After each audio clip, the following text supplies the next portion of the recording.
Bringing smiles to the world, we're hitting first base. Marty Lurie with friends, home run. You know the ways and the trends of stories all with the match of the block. It's Marty and friends. Marty and friends. Fabulous. Thank you, Ruby, for that great introduction. I love it.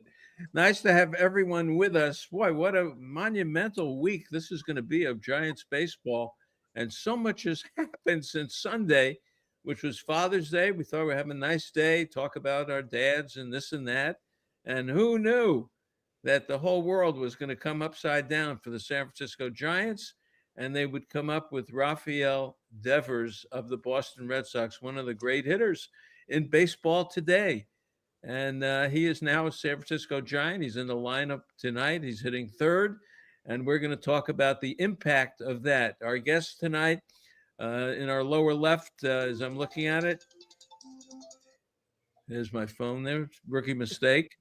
And lower left is Joe Sheehan of the Joe Sheehan newsletter, which I think is the best newsletter out there. And tonight we're going to give away a few subscriptions to that newsletter. So, Joe, nice to have you with us. Good to be on the show, Marty. Thanks for having me. No, we're glad to have you. And Rick Smith, my dear friend, who we have lunch once a month when I'm up there. And we talk baseball all the time. He's a great Giants fan, and he knows the game. So glad to have Rick with us, get his perspective on the Devers deal. And Sandra G., my buddy, my partner, is with us. She is live at the ballpark tonight. She was at the press conference and will let us know what happened there. And, of course, Eric, who is our partner on the show as well. He has his own show, Giant Sports Talk Live, which will be on after the game tonight. So, all right. Yes, sir. Thank you. Joe, I'll start with you. Did you believe it when the trade went down? People in baseball are just still shaking their head. And today, it's been a couple days, and I'm still pretty surprised, Marty. You know, I got this. I was actually en route. I was on a plane when I got it. I saw the email. I thought it was a prank of some kind, or I got on some joke email list. And about a half hour later, I sent out a message to my subscribers like, wait, is this real? It just didn't seem real to me that you could not just trade Devers on June 14th, but to actually get a package headlined by Harrison and Hicks. It was like, well, wait a minute. There's got to be something more to this. So the shock of the trade itself, the shock of the limited return kind of all piled together. And I can't remember. I mean, made the Manny Ramirez trade. I remember, if you go back for Bay Area readers, the Jeremy Giambi trade in 2002 that was depicted in Moneyball. There were a lot of shocking days in baseball, but this was one of the biggest. Yeah. What is your impression of Devers, just as to start the discussion about him? Well, I mean, he's been fantastic pretty much his entire career. Had an off year during the pandemic season, but you give everybody a pass for that.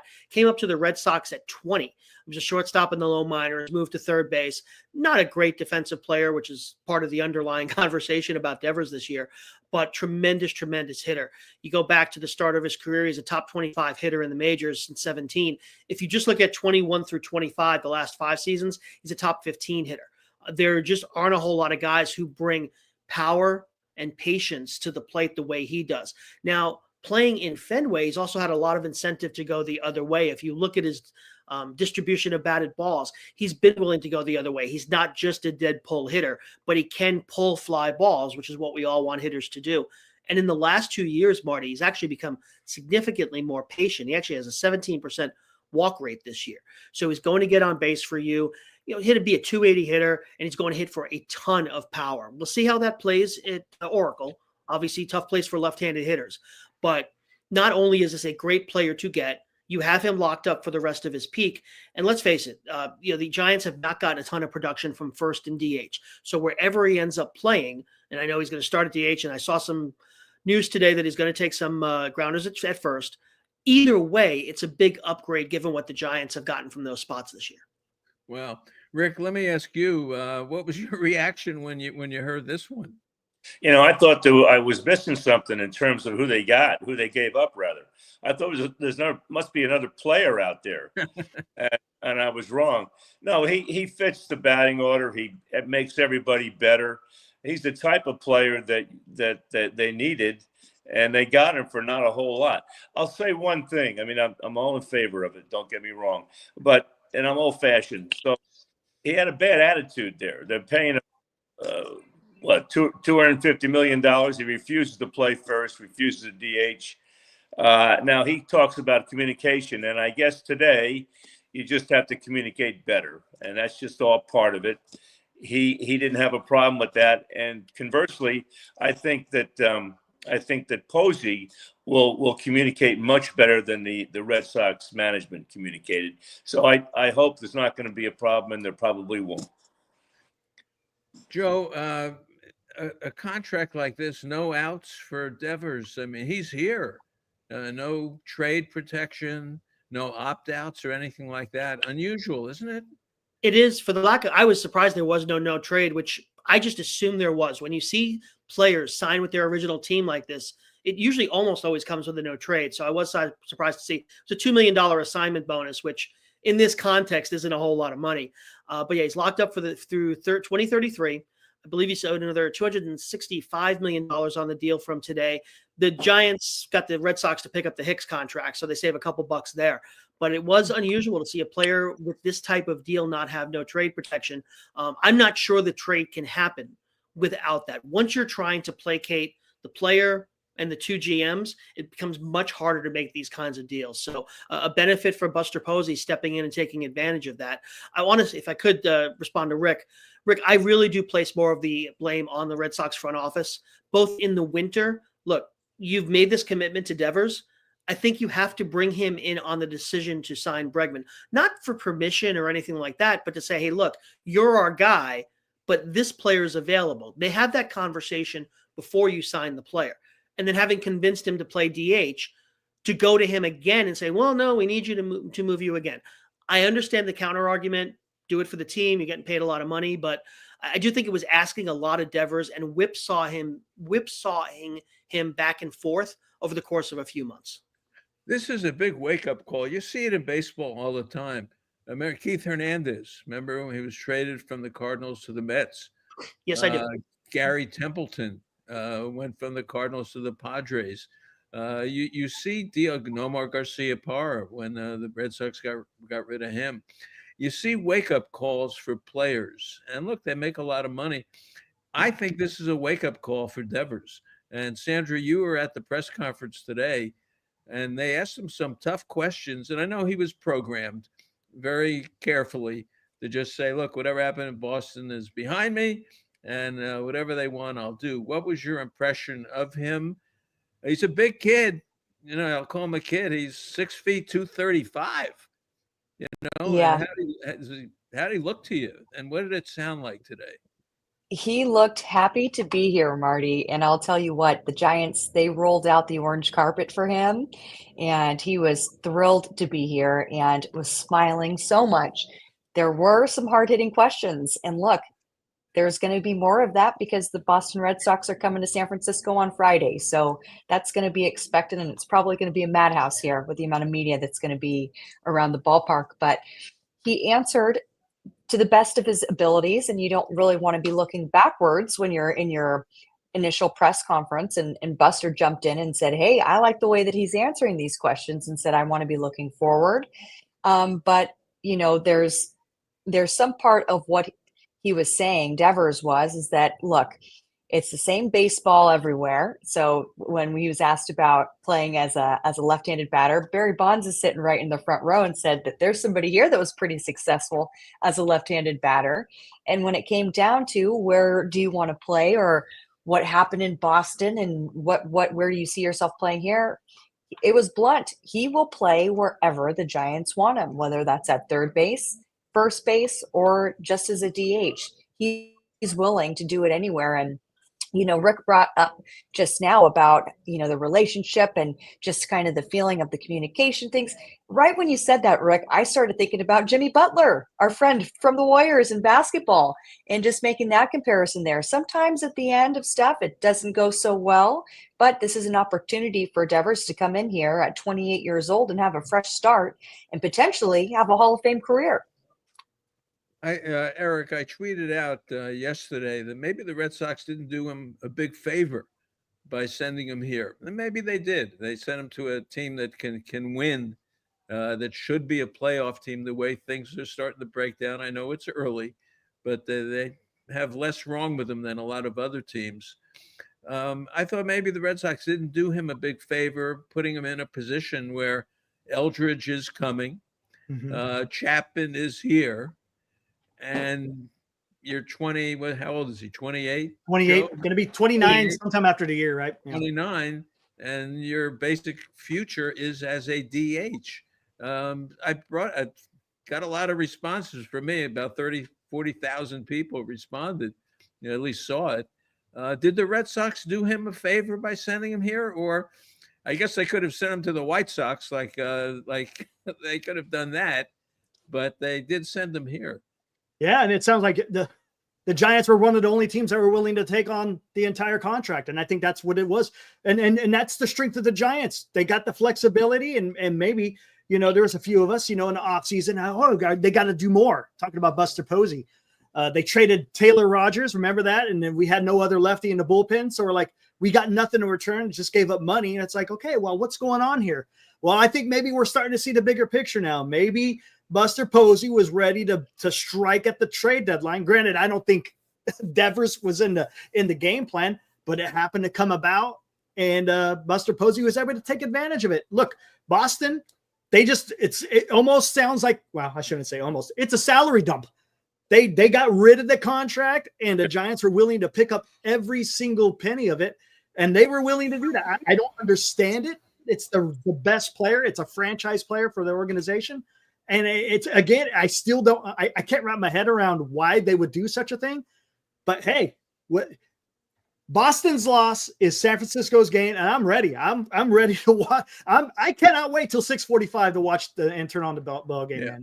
Well, Boston basically said, "Don't let the door hit you on the way out." Yeah, and they didn't want him. They didn't want him. They had enough of them. They've got some young players coming. It's a lot of money. They got out from under all that money. In a very small microcosm, the Giants got out from under the Hicks money, which made everyone feel a lot better. But Marty, can I ask you a question?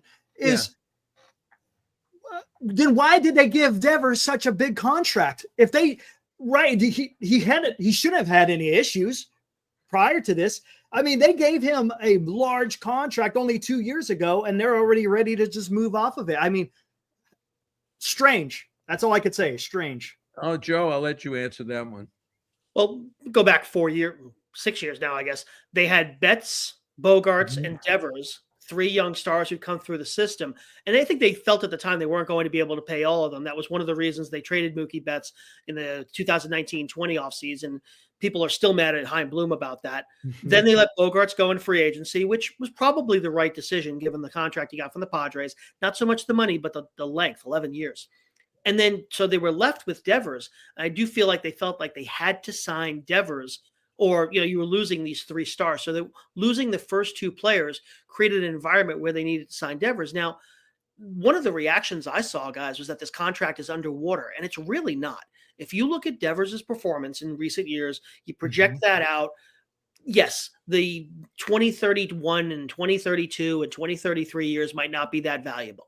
But that's the case for pretty much any baseball contract. They're all going to have a couple of years at the end.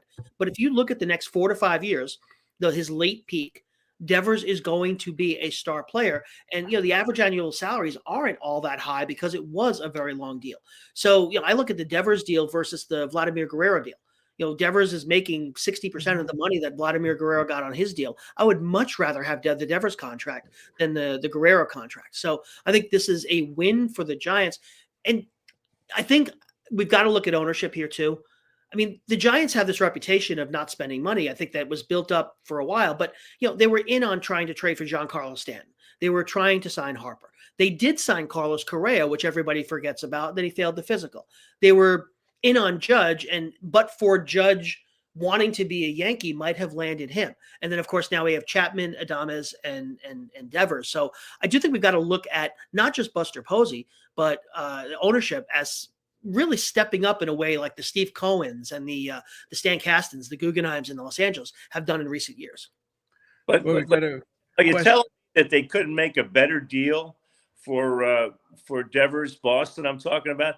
They couldn't make a better trade. I would think that. I mean, wouldn't any other team pick up that salary? I'm surprised at that. That's the best deal they could get.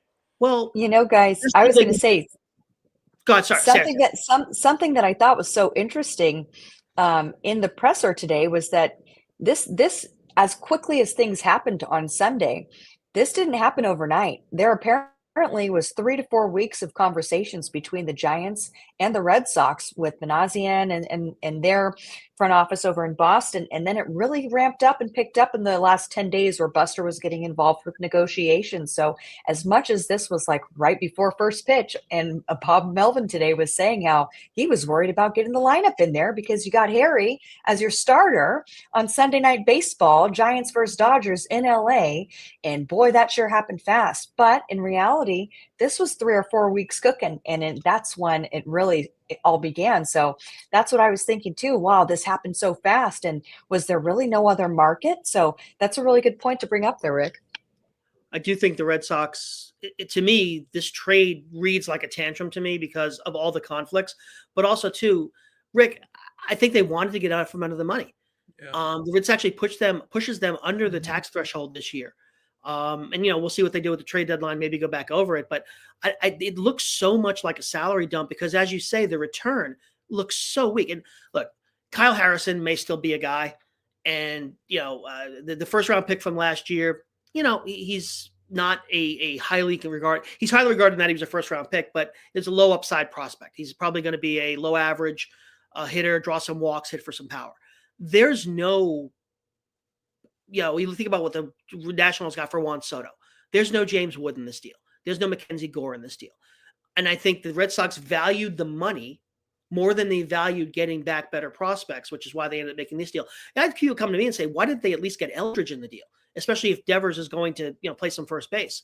But I think if they try to get Eldridge, the deal doesn't happen. Maybe Sandra, you can speak to that.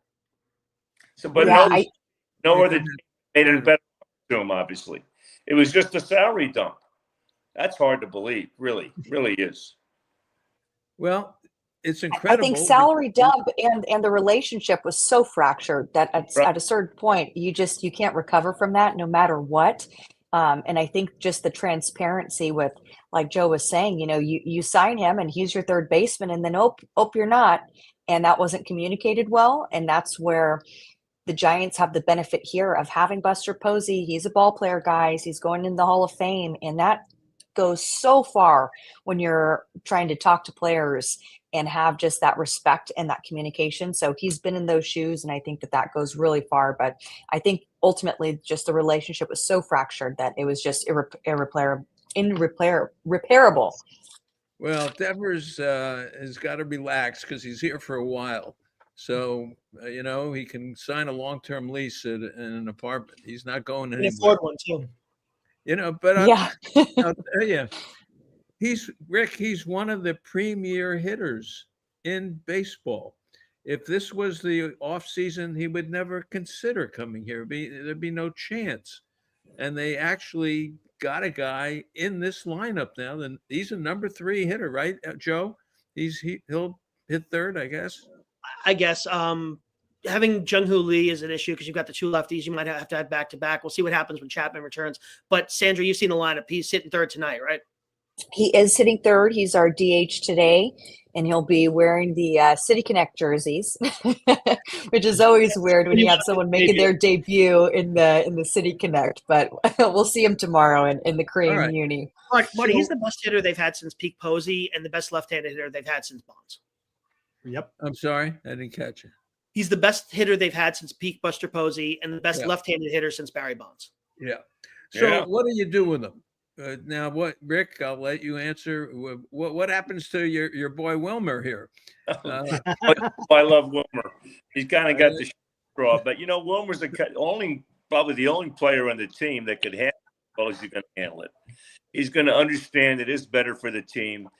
But if I were the Giants, I'd still play him some. I mean, I wouldn't just have him off the bench. I know that Joe sounds like he's not crazy about him. Well, I think he's a difference maker late in the game, and not just as a pinch hitter. But, I still think they should move Schmidt to second base in the interim, play Devers at third for a while until Chapman comes back. He must be willing to play third because he was a third baseman. And then because there's still not quite enough offense. But and I think the Giants have to figure out a way to incorporate everybody in that lineup that can hit. And right now it's not Fitzgerald. So that's what I would do. Joe, what do you do with this little logjam? Dominic Smith has been good, but he's a bench guy, really. Yeah, respectfully, this isn't a logjam. A logjam is when you have too many good players. And the Giants in this situation have a lot of a lot of average to average minus guys. And the idea of moving Schmidt over to second is interesting. Fitzgerald actually would have a lot of value as a bench piece, speed piece, playing a couple different positions. The roster spot, did they hold on to Dom Smith? I apologize. I didn't see what Daniel Johnson went out. Johnson went down. Yeah. So, it's actually a fairly strong bench if you have Dom Smith over there, if you've got Wilmer Flores, either Schmidt or Fitzgerald. Happens come back, I want to say, around July 4th. So you still got a couple of weeks to figure out who's going to lose their spot then. But it gives this team more options than they had before. I agree with you, Rick. I think Flores does have some bench value. He's one of these players that if you're playing him every day, particularly against right-handers, you got some issues. But as a three corners anyway, bat, somebody comes off the bench, I do think there's some significant value there. Sandra, I'm tongue-tied as well, apparently. Especially with the Giants, with Bailey not hitting, with the second baseman, you have a lot of guys in the lineup that you can hit for late in games. Some teams aren't going to do that because they have enough offense. The Giants really do need those pinch hit bats. What? Yeah, and I think another thing too is that, hey, it's a good problem to have. You've got Wilmer's a righty and Devers is a lefty, so I think that's going to really decide a lot of these situations. But Bob was saying today, I was able to ask him in his pregame, how is this going to affect Wilmer? And he said Wilmer's playing great, but he's playing a lot, so it's going to be nice to be able to get him some rest, and then they'll be able to figure out that spot over there at first and how that'll kind of shape up. But in regards to Chapman, what I'm hearing right now, and he was taking ground balls today over at third. He wasn't throwing, but he was still working his glove, and he's out there moving around and running and staying in shape. So that's good news. But hopefully the Giants will see him in that last homestand before the All-Star break, which is that series against the Dodgers here in San Francisco. But we'll kind of hold there for Chappie, and hopefully it's sooner than later. But I think we're looking around the 2 to 3 week mark for him. Well, so let's take a break and just to regroup for a second. But I want to come back and do a couple of things. One, I talk about Joe a lot, and Joe has been a regular on my show for so many years. His newsletter comes out 3-4 times a week. He's got a gaming newsletter where, believe it or not, he is so good. He's winning more than I've ever seen anyone win, picking games, and he does that for fun.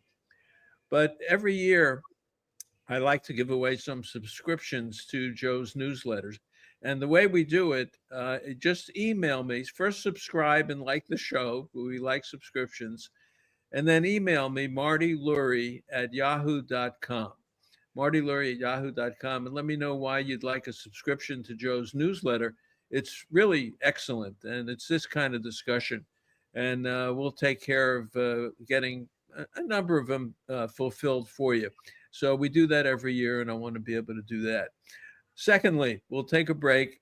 I want to know the impact the Giants now. Now, look, the odds on the Giants winning, I think the pennant went from 40-1 to 30-1 today. Heck, come on. Still 30-1. They're playing the best ball of so many teams, including the Mets. I will tell you that, Joe. Lately, there's always a correction. So we'll take a break, come back, and I want to hear from you guys. Where do the Giants stand in this race now? We've seen Ohtani. We've seen what's happened to the Padres. We've seen the Diamondbacks, my God, with that bullpen. The Cubs, the Cardinals, the Brewers, the Braves. Holy cow. Where are the Giants in this whole thing? So let's take a quick break. We'll come back with more right after this. It's been a pleasure working with Rick Robin this year. Rick Robin, ROBBEN napaconstruction.com. Rick, the last time you were on with us, you told us about kitchen and bath remodeling, but there's a lot more going on up in your area. Yes, there is. ADUs, auxiliary dwelling units, which are nodes of granny units. We can do your existing garage, attached garage, even building a new unit in the back. And so what we do is come out, bring our architect out there. Such a great thing. No sewer hookup fees, no water hookup fees. So that's what we do. Rick, how does one start the process with you? How does one get in touch with you? Oh, you call Tammy, 707-332-7575, 7 days a week. Rick Robin, ConstructionNapa.com. Rick, the thing I like about this, no problem for me. You come out with the plans, the permits, everything is in-house, no fees, and you get a new unit that you can rent out and get money back on your investment right away. I like it, Rick. Thanks, Marty. Love talking to you. Rick Robin, ConstructionNapa.com. Fans, joining us is Grant Power, President and CEO of Nations. Grant, last year we talked about the amazing breakfast at Nations. I'm going to ask you this. What's your favorite lunch? I'm pretty split. I guess I'm kind of like a pitcher who has two favorite pitches they like leaning on. I'd say half the time I do the hamburger and half the time I do the wild salmon burger. It really depends on which protein you want. We love our beef supplier in Northern California. We've been with them for decades. We test our beef all the time. We sell ocean caught wild salmon. Friends don't let friends eat farm salmon. It's absolutely delicious. To mix it up, I guess it's like a pitcher who has a two-seamer and a four-seamer, or maybe a four-seamer and a cutter. I actually go grilled onions on my hamburger half the time and raw onions the other half. Today at lunch, I got the French fries, but half the time I get the onion rings, and I had a wonderful slice of pecan pie. There's something for everybody, whether you like hot dogs or grilled cheese. It's really up to the individual what mood they're in, but my go-to is either the beef with the hamburger or the wild salmon, which is absolutely delicious. Wow. I love it. Grant Power, President, CEO of Nations. Grant, thanks so much. Pleasure being on. All right, very exciting tonight. It's Giants in Cleveland, by the way. The Guardians are here. I want to ask you about the Guardians before we get into the impact of the Giants. Joe, the Guardians, I'm looking at all their numbers, 28th in baseball, 29th, 27th in hitting. The pitching is a little better, but not that much better. They got a bullpen, but my goodness, when it comes to everything else, what happened to the Cleveland team? Holy cow. This is the kind of a bad version of what they've been in recent years. A team that at its best has an average-ish offense and gets away with it because the starters get you 5 good innings and they turn it over to a monster bullpen. Last year's bullpen was one of the best we've ever seen. And it's down a notch because that's bullpens. Bullpens are always going to regress towards a mean. And without that lights-out bullpen, they're losing a few more games late. They're not scoring many runs at all. I mean, Jose Ramirez. Stephen Kwan's having basically his same type of year, but remember they traded away Josh Naylor, replaced him with Kyle Manzardo at first base, signed Carlos Santana. Those have really been downgrades for them. Andres Jimenez at second base did not have a good year last year, but losing him upset the defense a little bit. Remember, that was one of the best defensive second basemen in baseball. So we had a year where the Guardians just kind of let themselves get worse. They're hoping to get Shane Bieber back to bolster the rotation. The farm system has stopped really. They've exhausted the farm system. They don't really have as many top prospects as they once did. Gavin Williams is in the majors. Tanner Bybee is in the majors.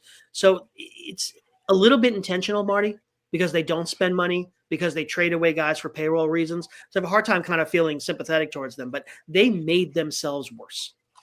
Well, this should be another one of those series. You never know. It's like Colorado, the Giants should take 2 of 3 or maybe sweep this series. They get Ciccone tonight, who they've seen before when he was with Arizona. He pitched actually fairly well here, very short spurts. And he's a 5-inning guy, like you say, then they turn it over to the bullpen. But I'm looking at the names at the end of the lineup: Arias, Rodriguez, Martinez. If Austin Hedges has a job in baseball, there's something wrong. The guy's hitting 107, and it's a real 107. This isn't a fluke. Real 107. It's not like he's got a bad BABIP or something. This guy is actually, he has no Hard chance. to hit 107. He has no I haven't chance. heard that.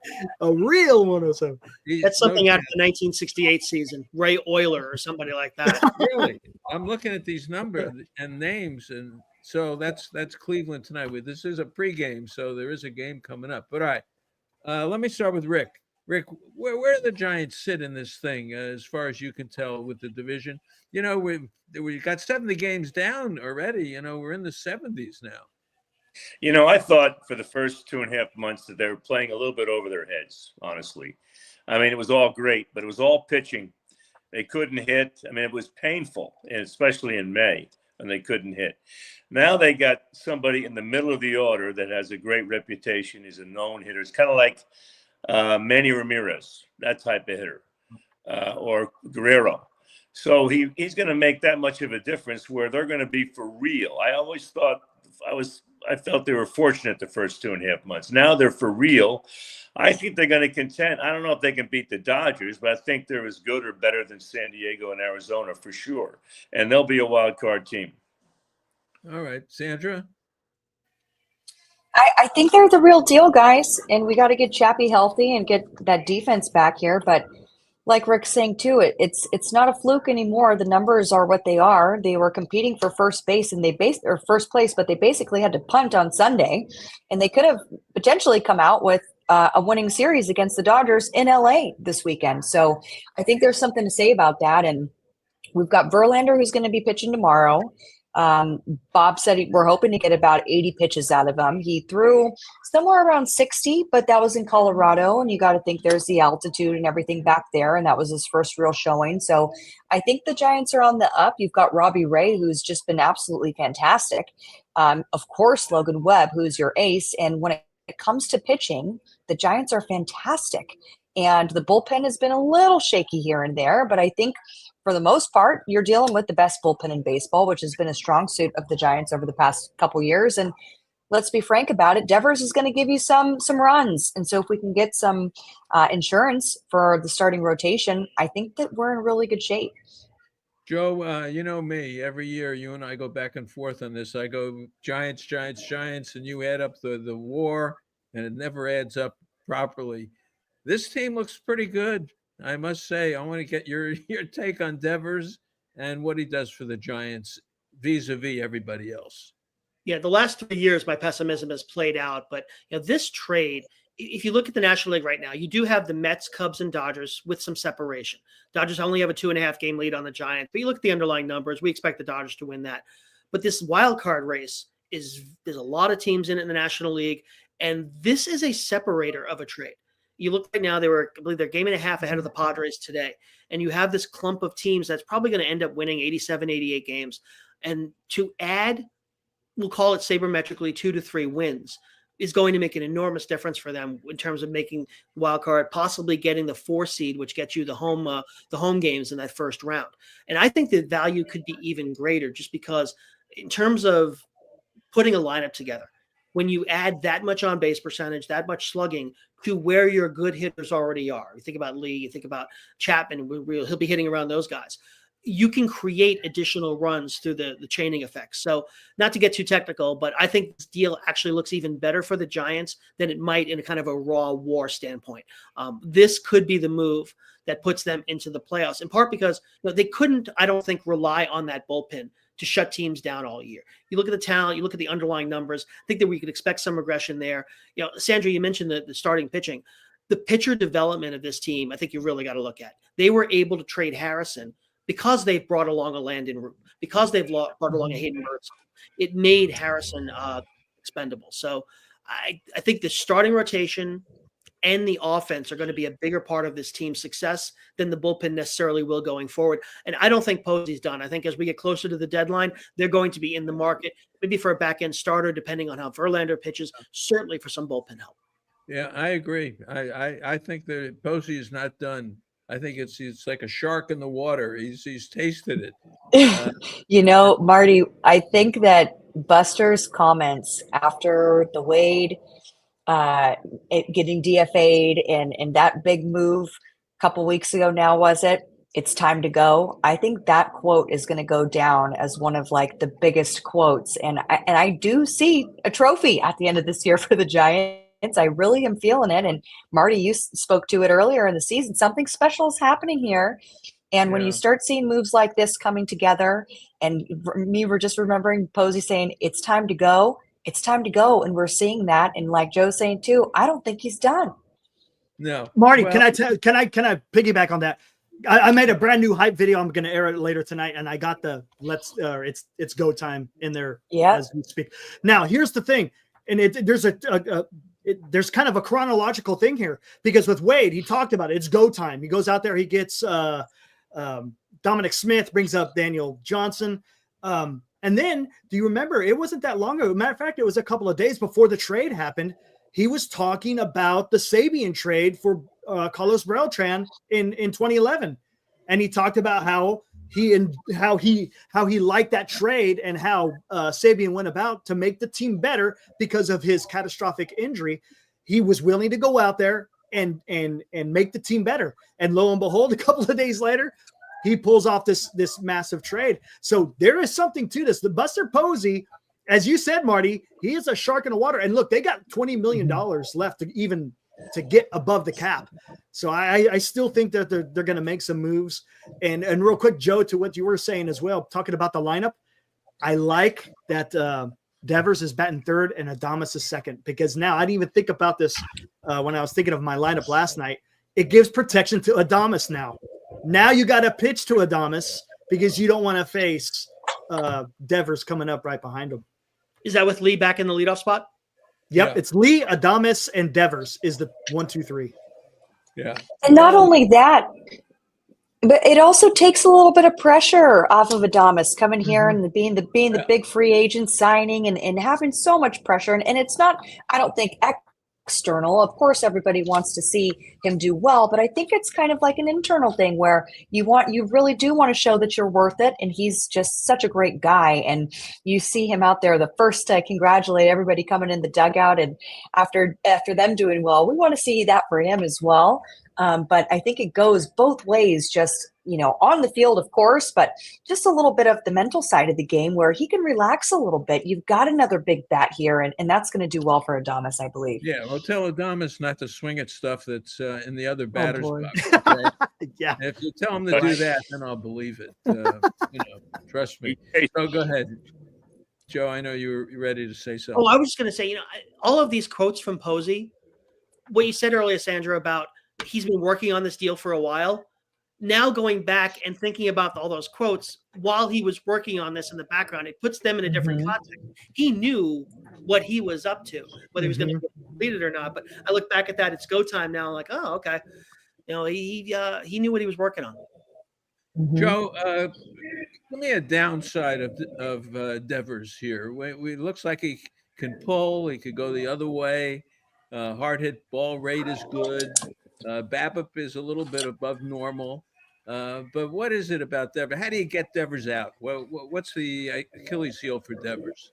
He's a good left-on and left hitter, but he's not a great one. So like any good lefty, you're not going to see a ton of them. So he'll be susceptible to those matchup lefties late in the game.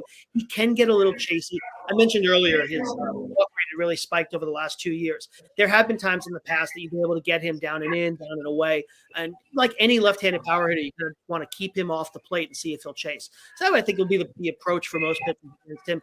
And also, look, when he signed the contract, he had become a better defensive third baseman. Not a good one, but a better one. And over the last 2 years, he declined to become the worst defensive third baseman at baseball, which is the conversation we were having in January. Not a good defensive player at third, which isn't an issue because that's what happened. But we don't know how he's going to adapt to first base. We don't know what this means for the future of Bryce Eldridge either. So there is some risk here that asking him to learn a new position on the fly is not only going to not work defensively, but will affect his offense. So, there are taking some risks. His willingness to learn the position is great. But, as Ron Washington famously didn't say, it's incredibly hard. I will say something that I saw from Devers that kind of reminded me of was Pablo Sandoval, because he will go out of the strike zone and he will jack that ball like it is gone. And that's something too that just reminded me for Giants fans out there to draw like some similarities is he can go out of the strike zone and the hand strength to be able to get some of these balls to get out of the ballpark. at a pitch that is not a strike, but he's swinging at it anyway, and being able to knock it out is amazing. And just quick note, Marty, Encarnacion left oblique strain, 10-day IL, and our friend Daniel Johnson, who is now riding the roller coaster today because he was down and now he's back up. So breaking news. Yeah. Wow. They're going to need, Rick, I'll go back to you. They're going to need more. They're going to need more. I can see it. We'll see what Verlander comes back with, but they're going to need more. Well, they're going to need maybe a relief pitcher or two. Offensively, I think they're almost set. I mean, where they could get a second baseman. Why not put Schmidt there? What's the argument against Schmidt at second base? No, Schmidt could, he's fine, and Fitzgerald's not hitting. Then the only weak point you have then is Bailey, and you have to live with his defense. Yeah. All right. How's that mosaic looking now? How about that? There we go. It's looking. Thank you, Bake That Dough. It's looking much better. It's looking like a picture now, where before it was just all over the place. It's been good. I think it's been good the whole year. May was a little bit of a, they couldn't hit much. They went through 16 games, scoring 4 runs a game or something like that. But, this is a team, they don't beat themselves. I've said it before, other teams lose ugly. They don't lose that ugly. No. Yes, Colorado came back on them. Yes, the Dodgers came back on them. But they seem to handle things. They catch the ball. And in today's game, it's a game of bullpens. And they have the best bullpen in baseball. How do you just can't say enough about that. But my point to Joe, what was that? One of the best bullpen managers in baseball. It's a real strength of Bob Melvin. So what about the rotation? Roop and Birdsong, they got to go down the stretch together. Right. Verlander, I don't know how he's going to last. And then you get Ray, who's been good, but he's sort of settled in a little bit lately, not quite as solid. And Webb has been solid all year. I think they're going to need some help in the rotation. Yeah. Get one more starter, right? One more starter. And you know who your 1-2 is in the postseason. It's going to be right. Webb. So what you're looking for is somebody to start that third game. And I agree. I don't think you're going to get through the full group in Birdsong just because they haven't carried that kind of workload. So you're looking for a 3. You're looking for Eric Fay. You're looking for somebody like that. If you can get somebody with some control, like the Angels, Jose Soriano, who's really come into his own this year, that's probably the ideal thing. You get somebody for a couple of years. But if you're talking about just veteran starters to step in, Fetty was traded at last year's deadline. One of the issues we have now is that there are just so few sellers, and of those sellers, a lot of them don't have very good players. So there just is a limited amount of talent available at the deadline. Is Contra going to get moved by the Marlins? That's what I was going to ask. Contra. I think that Peter Bendix, who's been aggressive, remember they traded Arias early in the season last year. He wants to trade Alcantara as part of the rebuild. It's hard because he's signed at very little money for the next few years. He's pitched a little bit better of late. I think if you're Bendix, this is your last chance to make your Juan Soto deal, where you get back the prospects that are going to carry this team forward through the rebuild. If you're a team trying to buy up, looking at a guy who's had his ERA in the 6s for a lot of the year, I think that's a really difficult bridge to bridge. It's going to be hard to get both the seller and the buyer on the same page. I think it's a difficult trade to make, but Bendix is really motivated. All right, so let's concede the Phillies, and let's say the Giants are looking good. Who's the third team that gets into this thing? Any opinions, Rick? Do you have an opinion on this? Talked about the Phillies and the Mets, right? Yeah, figure they're both in. Let's figure that. What about the Cubs? I mean, the Cubs could get in. Cubs are in. Well, but what do you do with the Cardinals, the Brewers, the Diamondbacks, the Padres? I love that Cardinal organization. They always seem to except for last year, make a run at it. I don't know if they have enough, but I don't know. I don't see it. I mean, obviously the Phillies and the Mets are going to make it, and the Cubs aren't bad. I mean, I think they could be there, and the Giants and San Diego. It should be a pretty good September. All right, Joe, where do you go? You're the expert on this thing. I believe we do this every year, right? I talk up the Diamondbacks, and sometimes they make the playoffs and sometimes don't. Yeah, the loss of Burns really hurts them, but they still have a fair amount of pitching depth behind him, and they're going to score runs. They're just going to print runs. They've been one of the best offenses in baseball the last 3 years. We talk. I think the Phillies, Mets, Cubs, Dodgers are 4 spots. I think the Giants right now have taken the lead for that 5th spot, and now you've got Cardinals, Brewers, Padres, Diamondbacks. Maybe the Braves if they can get it together, but they're in trouble. So maybe 5 teams for 2 spots. Some people might talk up the Reds. I think you find some people who could tell you they really like their pitching. If Hunter Green stays healthy, I do think it's going to be the NL races for the last playoff spots the last few years have really been entertaining. I do think we're in for another one of those. Right now, I'd probably say Giants, Diamondbacks for those last 2 spots, Marty. Okay. All right. By the way, hit the like button. I know our producer Ryan has mentioned that, right? Eric, hit the like Absolutely. button. Subscribe. If you're interested in getting Joe's newsletter, just send me an email, martylurie@yahoo.com, and we'll pick out some people for that. And we'll do that. Georgie Brothers, one of our best sponsors. We appreciate all the loyalty. But the furniture is fabulous. And the stressless chairs, believe me, I have them. They're very good. And for a great weekend up at Bodega Bay, the inn at the Tides, Wharf Restaurant up there and the inn at the Tides, you spend the weekend in Bodega Bay. It's a great place to be. And Gene Bogata, we thank him. I'm going to let everybody go, really, because I think it's almost game time. It's 6:18. It's getting there. We got Slade Ciccone, 5 innings probably out of him. He's a 4-seam guy. For some reason, the Giants have trouble with 4-seam, but they haven't seen Devers yet. How about that? There you go. Yeah. Let's end it with the way we started it. How about the Giants? Yeah, exactly. That's what I'm talking about, man. When was the last time they made a big deal like this? When? None. Well, right? The last thing that I can think of with this much excitement was Hunter Pence. Yeah. Hunter Pence, and it was kind of around this time of year, and things are starting to pick up. The mosaic is taking shape, Marty. Yeah, it is. It's really pretty good, and they've been there the whole time anyway. They've been there they're not in Boston, which tells you all you got to know. There you go. Yeah, the Giants' fortune is the Red Sox misfortune. No question about it. And as I said, the way we started this thing, Devers a solid, real. Now I understand more about him. I appreciate Joe laying this out. He is a solid major league hitter. Solid major league hitter, and he fits right into this lineup. And this is this is going to be interesting. All right, I'll let you guys go. I'll come back. We'll take a break. I'll come back and wrap it up for you. But Joe, thank you so much as always. Great talking to you, Marty. No, great. Always a pleasure. Sandra? And the Giants war, we'll get there. What do they need? 40? What's the number? 45.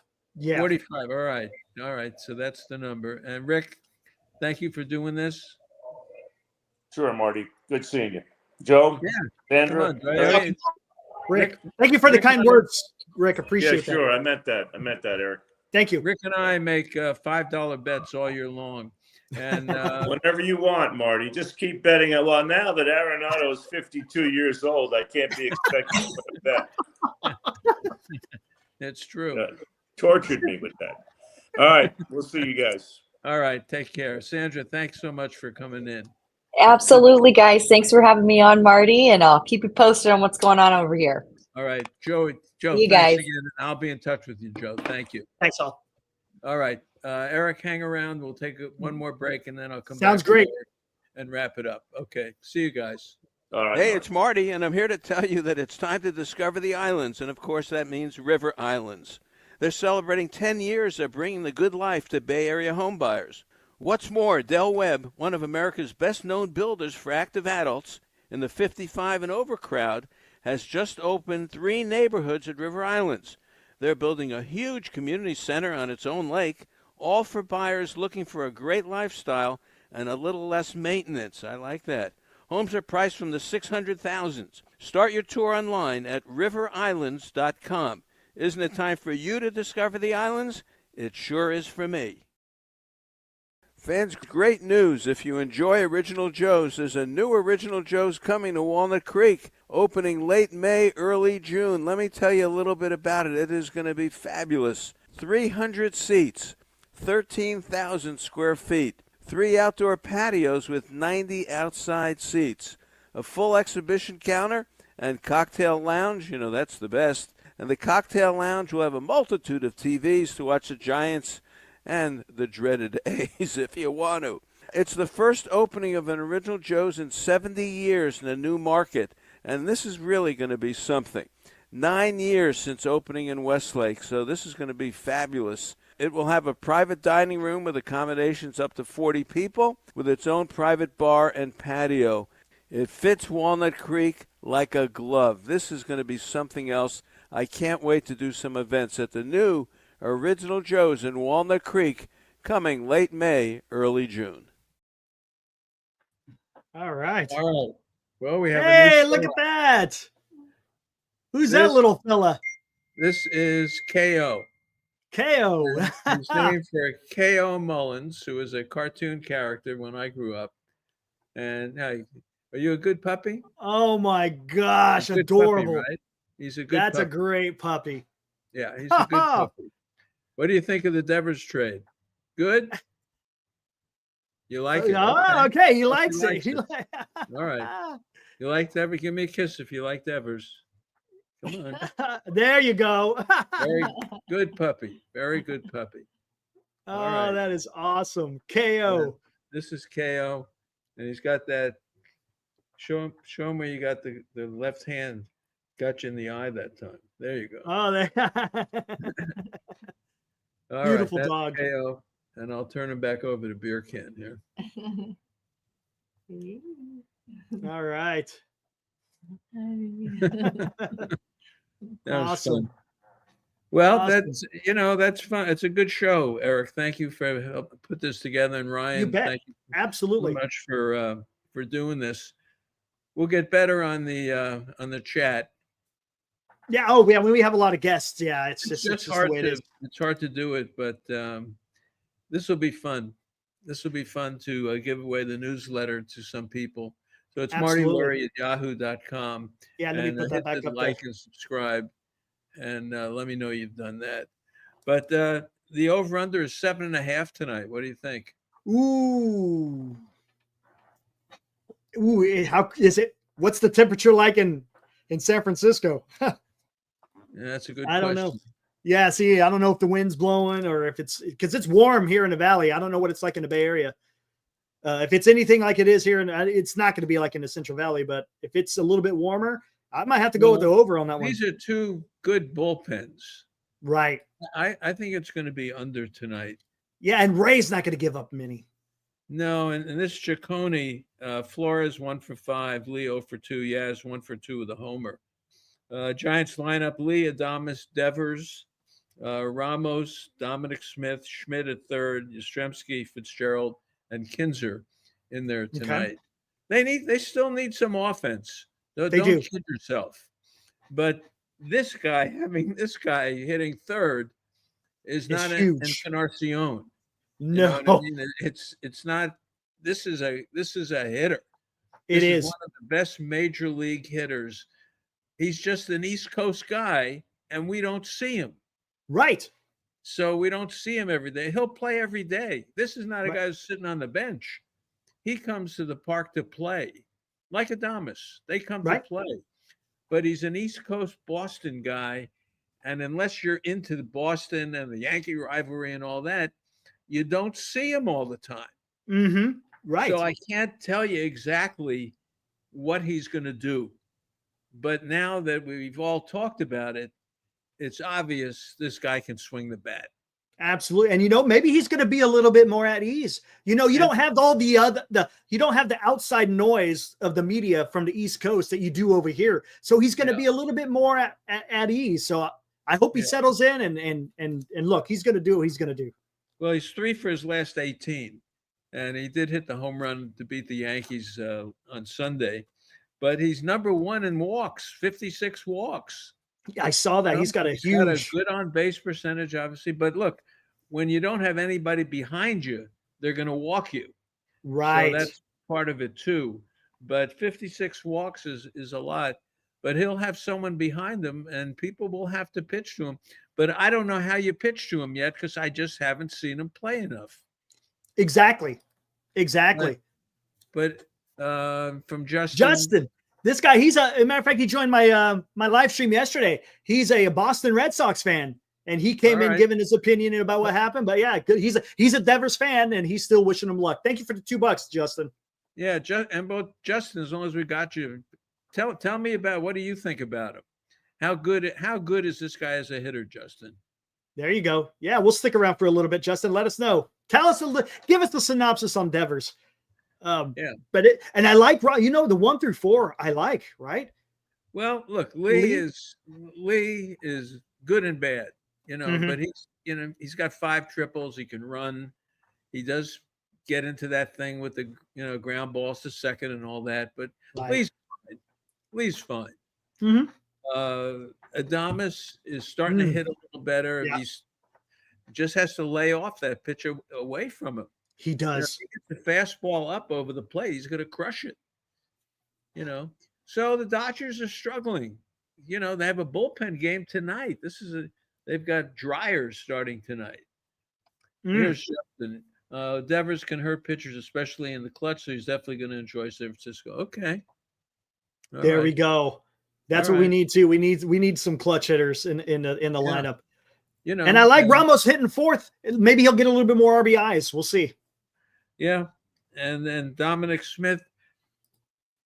I'm okay right now with him. Well, he's only 30, but he is still a guy who, is sort of an extra guy. True. So True. Are they going to put Devers at first? I don't think so.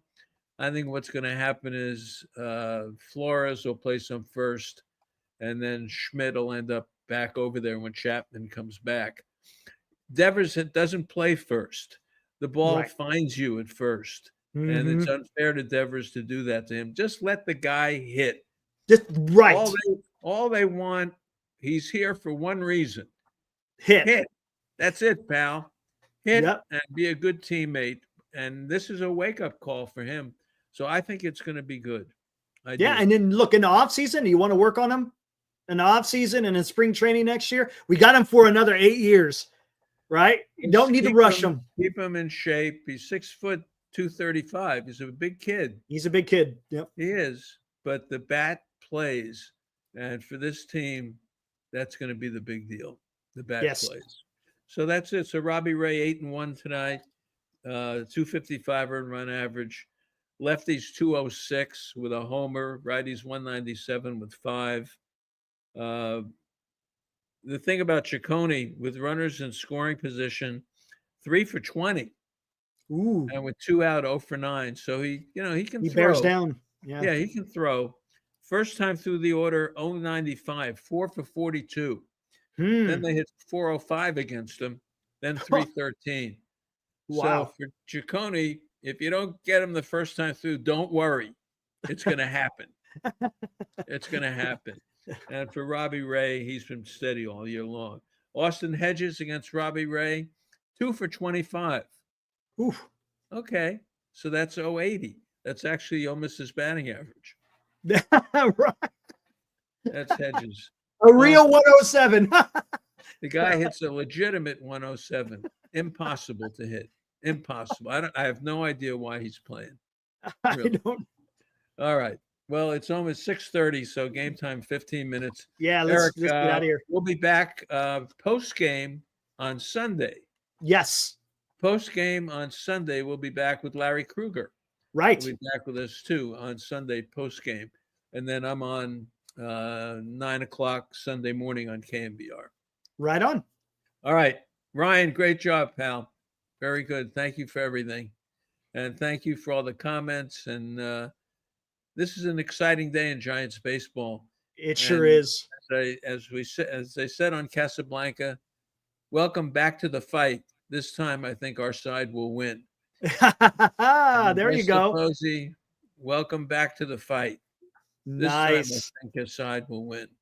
This is the beginning of a wonderful friendship with Rafael Devers. I love it. I'm All right. excited. All right, let's go get that win. And you guys can catch me tomorrow at the post game after the game, Giant Sports Talk Live. All right. Have a good night, everybody. Take care, everyone. All right. Thank you kindly. Enjoy the next week. We've got a whole bunch of baseball to speak on here at Marty and